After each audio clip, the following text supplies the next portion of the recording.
Hello everyone, welcome back to my channel. আশা করি তোমরা সবাই খুব ভালো আছো, আমিও খুব ভালো আছি। তো আজকে আমি যাচ্ছি আমার মামার বাড়ি। বহুদিন বাদে নয়, ঠিক অনেক মাস পরে। আমি তো এডুকেশন পারপাসের জন্য বাড়িতে থাকতে পারি না, তো সেই জন্য সেরকমভাবে যাওয়া হয়ে ওঠেনি। তো আজকে একটা কারণবশত আমি যাচ্ছি আমার মামার বাড়ি। তো এখন বাজে ওই 3টের মতন, আর বাইরের ওয়েদারটাও খুব একটা ভালো নয়, তো তাই তাড়াতাড়ি বেরিয়ে পড়েছি। তো চলো যাওয়া যাক। আর কেন যাচ্ছি সেটা তোমরা জানতে পারবে আমার ভিডিওতে।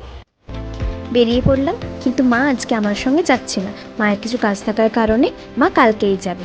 তো এবার বলি কেন যাচ্ছি আমি হঠাৎ করে মামা বাড়ি। কারণ আজ রয়েছে ওখানে মা শীতলার পুজো। দৈনন্দিন আমাদের ব্যস্ততার মধ্যে কোনো কারণ ছাড়া কোথাও এখন যেন যাওয়াই হয়ে ওঠে না। এই যে পৌঁছে গিয়েছি, নিচে দাদুভাইকে প্রণাম করে চললাম 3তলায়। বাকিরা সবাই ওপরে রয়েছে, মানে আমার মামিমা, মামা আর আমার বোন। তারপর কিছুক্ষণ বসার পর বেরিয়ে পড়লাম আমি আর বোন বাজারে। মামা বাড়ি আসলেও মার্কেটে তো আর সবসময় আসা হয় না। এই মার্কেট প্লেসটাও যেন অনেক চেঞ্জ হয়ে গিয়েছে। ওই আর কি, সময়ের সাথে সাথে সব কিছুই তো চেঞ্জ হয়। বাড়ি ফিরে মা শীতলার দর্শন করতে চলে গেলাম মণ্ডপে। এখন হচ্ছে মায়ের সন্ধ্যা আরতি।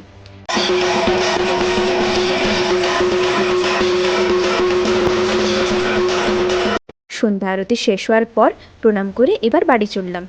পরের দিন সকালে তাড়াতাড়ি উঠে পড়েছিলাম। দেন চা খেয়ে চললাম ছাদে। এই 3তলার ছাদে দাঁড়িয়ে চারিদিক আমি দেখবই, এটা আমার সব সময়ের অভ্যেস। আজকে আবার খুব রোদ। যাই হোক, দেন টিফিনে খেলাম মামিমার হাতে বানানো চাউমিন। এরপর গেলাম নিচেও একটু ঘোরাঘুরি করলাম। আর এদেরকে একটু জ্বালাতন না করলে চলে নাকি? না না, শুধু জ্বালাতন করিনি, ওদেরকে খেতেও দিয়েছিলাম। তারপর দাদুভাইকে বললাম রেডিওটা চালাতে।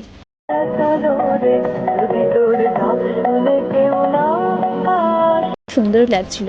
তোমরাও এখনো বাড়িতে কেউ রেডিও শোনো নাকি, বা কারোর বাড়িতে থাকলে আমাকে অবশ্যই কমেন্ট করে জানিও। এখন আমি করব লাঞ্চ, আর সন্ধ্যের পুজোর কোনো শট সেরমভাবে আমি নিতে পারিনি। যাই হোক, আজ এই পর্যন্তই। See you in my next video. Tata.